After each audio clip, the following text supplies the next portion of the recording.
السلام علیکم ورحمۃ اللہ وبرکاتہ۔ الحمد للہ رب العالمین والصلاة والسلام علی اشرف الانبیاء والمرسلین نبینا محمد وعلی آلہ ومن تبعہم بإحسان الی یوم الدین، اما بعد۔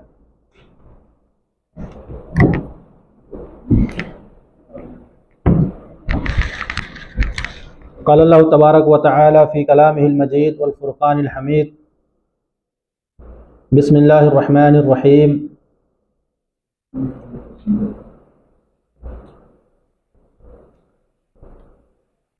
قل هو اللہ احد اللہ الصمد لم یلد ولم یولد ولم یکن لہ کفوا احد۔ محترم حاضرین مجلس، بزرگوں، نوجوان دوستوں، پیارے بچوں، درس کو سماعت فرما رہی اسلامی ماؤں اور بہنوں،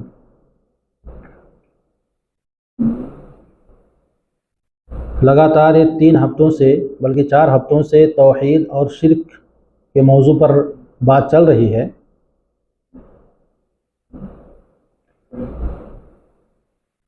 آج کے درس میں بھی شرک سے متعلق، جیسا کہ اس سے پہلے شرک کے متعلق اس کی تعریف، اس کی مذمت پر بات ہوئی تھی، آج شرک کے نقصانات پر بات ہوگی، شرک کے اقسام پر بات ہوگی، شرک کے اسباب پر بات ہوگی۔ 3 چیزیں مختصراً، شرک کے کیا کیا نقصانات ہیں، شرک کن اسباب کی وجہ سے مسلم معاشرے میں پایا جاتا ہے یا رونما ہوتا ہے،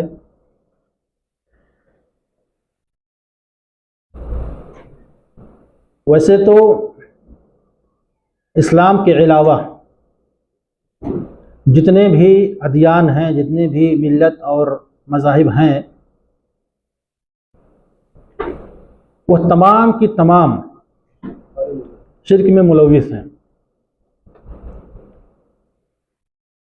ایک قوم مسلم اور ایک غیر مسلم، تو جو غیر مسلم ہیں ان کے عقائد شرکیہ ہیں، ان کے افکار شرکیہ ہیں، ان کے نظریات شرکیہ ہیں، ان کے اعمال شرکیہ ہیں، یہ سب کو پتہ ہے۔ لیکن اس کے باوجود ایک قوم مسلمان ہے، مسلم قوم ہے، مسلم امہ ہے، جو کلمہ توحید لا الہ الا اللہ محمد الرسول اللہ صلی اللہ علیہ وسلم کا اقرار کرتی ہے، کتاب و سنت کی بات کرتی ہے اور اس پر چلنے کا دعویٰ بھی کرتی ہے، کتاب و سنت سے جڑے رہنے کی بات کرتی ہے، اور سب کے اپنے اپنے دلائل ہیں۔ لیکن افسوس کے ساتھ کہنا پڑتا ہے کہ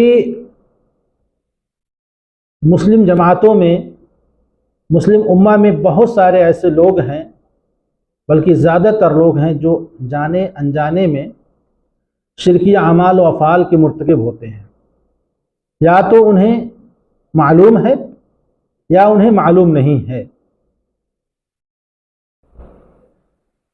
بلکہ جس عمل کو وہ انجام دیتے ہیں وہ کتاب و سنت کے خلاف ہوتی ہے، لیکن پھر بھی ان کے عقل کے مطابق وہ اسے ثواب سمجھتے ہیں، اچھا چیز سمجھتے ہیں۔ افسوس ان علماء پر ہوتا ہے جو علماء قرآن کی آیات کو پڑھ کر کے اس کی تشریح کرتے ہیں، احادیث کو پڑھ کر اس کا ترجمہ کرتے ہیں، اور دھڑلے سے ان آیات کے ذریعے سے، ان احادیث کے ذریعے سے لوگوں میں شرک پروس رہے ہیں، شرک پھیلا رہے ہیں۔ بظاہر دیکھنے میں ہمیں اور آپ کو لگے گا کہ وہ لوگ توحید کی بات کرتے ہیں، بظاہر دیکھنے میں لگے گا کہ یہ توحید کی طرف بلا رہے ہیں، لیکن اگر بغور جائزہ لیا جائے تو علماء سو کی اتنی بڑی تعداد دنیا کے اندر ہے، ہر جگہ، کہ ان کی تشریحات کے اندر،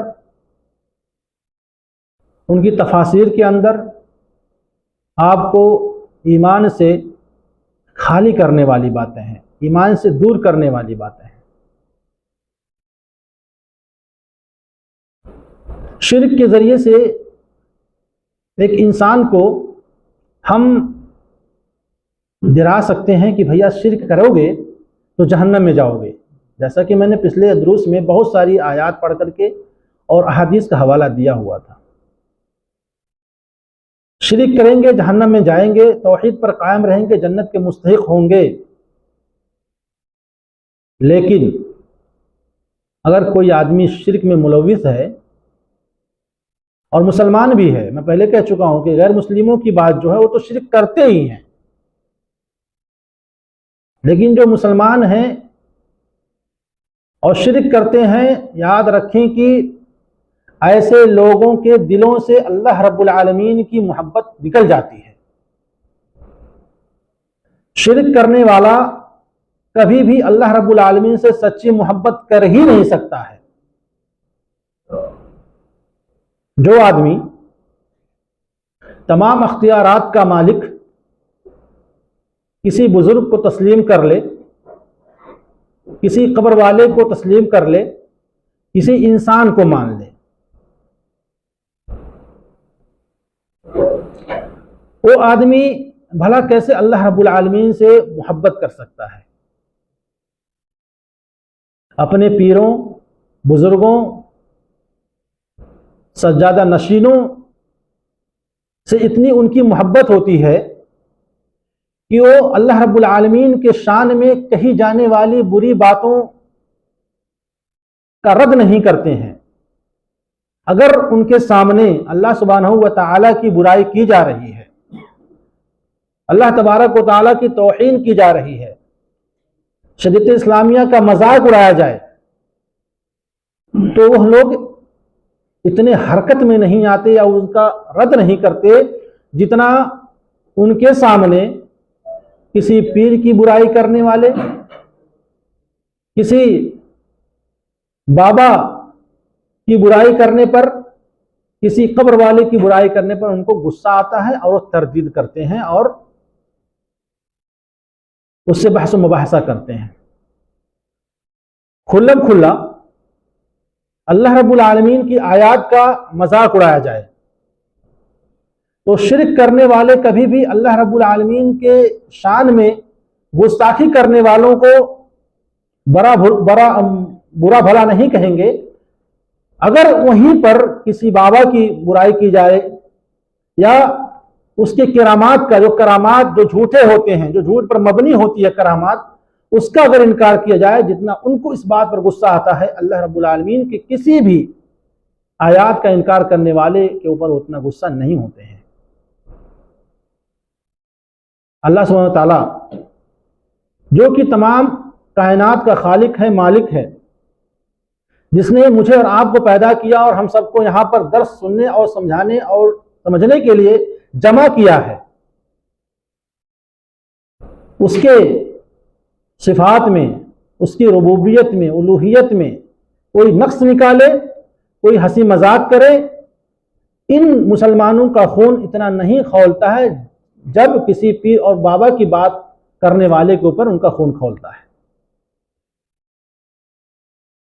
اگر آپ متبع کتاب و سنت ہیں اور آپ لوگوں کو کتاب و سنت کی باتیں بتاتے ہیں اور شرک سے انہیں دور رہنے کی تعلیم دیتے ہیں تو وہ سیخ پا ہو جاتے ہیں، غصہ کر جاتے ہیں، آپ سے ناراض ہو جاتے ہیں، حتیٰ کہ آپ کو جیلوں میں ڈالنے کے لیے مقدمے بھی یہی مسلمان کر دیتا ہے۔ ایسے بہت سارے واقعات بڑے بڑے علماء کے بارے میں سنا گیا کہ جنہوں نے زندگی بھر کتاب و سنت کی باتیں کہی ہوں، شرک کی تردید کی ہوں اور اپنی زندگی کا مقصد ہی توحید کو سر بلند کرنے کا بنا لیا ہو، ان علماء کو یہی قوم مسلمان، یہی مسلم قوم نے تھانوں میں جا جا کر کے رپورٹیں درج کروائیں اور انہیں جیلوں میں بند کروایا۔ مثالیں بہت ساری موجود ہیں جو یہاں نام لینا مناسب نہیں ہے۔ اللہ تبارک تعالیٰ ارشاد فرماتے ہیں، اسی بات کو لے کر کے ارشاد کیا فرمایا، ومن الناس من يتخذ من دون الله اندادا يحبونهم كحب الله والذین آمنوا اشد حبا للہ.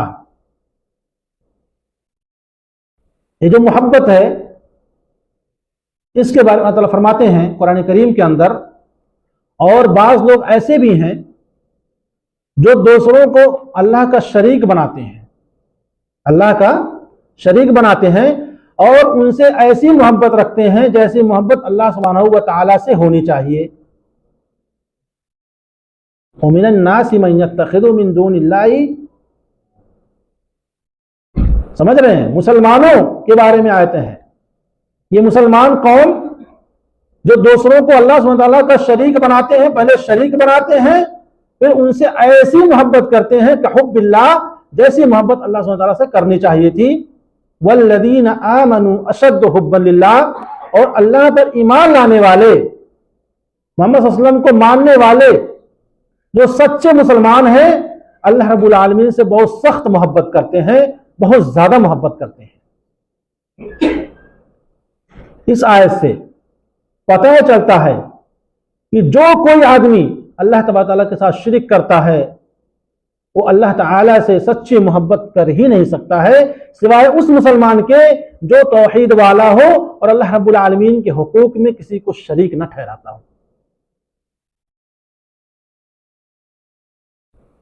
پیارے دوستوں اور بھائیوں، اس پر مستزاد یہ کہ جب ایسے لوگوں کو یا معاشرے میں رہنے والوں تک کتاب و سنت کی باتیں پہنچائی جائیں کہ بھائی آپ جو عمل کر رہے ہیں یہ عمل شرکیہ اعمال میں سے ہیں، یہ جو آپ کام کر رہے ہیں یہ شرکیہ ہیں، تو اس پر آپ سے جھگڑا کرنا شروع کر دیں گے، آپ کو برا بھلا کہنا شروع کر دیں گے، آپ کو نیچا دکھائیں گے، اور آپ کا معاشرے میں جینا دوبھر کر دیں گے، پریشان کر کے رکھ دیں گے آپ لوگوں کو. اور ایسے لوگوں کی کہ دل اس وقت خوش ہوتے ہیں جب اللہ تعالیٰ کے علاوہ کسی دوسرے کی تعریف کی جاتی ہے، کسی بزرگ کی کرامات کو اگر ان کے سامنے بیان کیا جائے تو بہت خوش ہوتے ہیں، ان کے دل باغ باغ ہو جاتے ہیں. اور اللہ رب العالمین کی کسی آیات کے بارے میں، کسی نشانی کے بارے میں، کسی نعمت کے بارے میں، کسی احسان کے بارے میں اگر ان کے سامنے باتیں کی جاتی ہیں تو ان کے دل سخت ہو جاتے ہیں، غصہ میں وہ لوگ آ جاتے ہیں. اللہ تعالیٰ فرماتے ہیں قرآن کریم کے اندر وَإِذَا ذُكِرَ اللَّهُ وَحْدَهُ اسْمَعَزَّتْ قُلُوبُ الَّذِينَ لَا يُؤْمِنُونَ بِالْآخِرَةِ، اور جب ایک اللہ رب العالمین کا ذکر ان کے سامنے کیا جاتا ہے تو جو لوگ آخرت پر ایمان نہیں رکھتے ہیں ان کے دل نفرت کرنے لگتے ہیں، ان کے دل غصہ میں آ جاتے ہیں. وہ لوگ اللہ رب العالمین کی تعریف ہو رہی ہے، اللہ تبارک تعالیٰ کی تعریفات کے بارے میں کلمے کہے جا رہے ہیں، اور ایک کلمہ سن کر کے ایک آدمی غصہ میں آ جائے، نفرت کرنے لگ جائے، بھلا بتائیں کس کی علامت ہے؟ آپ خود فیصلہ کریں. اللہ تعالیٰ فرماتے ہیں آگے وَإِذَا ذُكِرَ الَّذِينَ مِن دُونِهِ إِذَا هُمْ يَسْتَبْشِرُونَ، اور جب اللہ کے سوا غیروں کا ذکر کیا جاتا ہے تو خوشی سے ان کے دل کھل جاتے ہیں، خوشی سے ان کے دل کھل جاتے ہیں، بہت خوش ہوتے ہیں. آپ اسٹیجوں پر، جلسوں میں، کانفرنسوں میں بڑے بڑے علماء سو کو سنا ہوگا. کل میں نے ایک کلپ سنا، اس کے اندر سورہ الکہف کی 109 نمبر کی آیت کے بارے میں ایک آدمی تقریر کرتے ہوئے کہتا ہے جو شان اللہ رب العالمین کے لیے اللہ تعالیٰ نے خود بیان فرمائی ہے کہ اگر پورے سمندر کو سیاہی بنا دی جائے اور پورے درختوں کو قلم بنا دیا جائے، اللہ تعالیٰ کی تعریف لکھی جائے تو اللہ تعالیٰ کی تعریف کبھی ختم نہیں ہوگی. اس بارے میں ایک آدمی اسٹیج پر بیٹھ کر کے اور ہزاروں کی تعداد میں لوگوں کے سامنے بیان کرتا ہے کہ عبد القادر جیلانی کی اگر تعریف پوری دنیا کے سمندروں کو سیاہی بنا دی جائے اور پوری دنیا کی شجر کو، درختوں کو قلم بنا دیا جائے اور ان کی تعریف لکھی جائے تو ان کی تعریف کبھی ختم نہیں ہوگی. یہ چیزیں اللہ تعالیٰ نے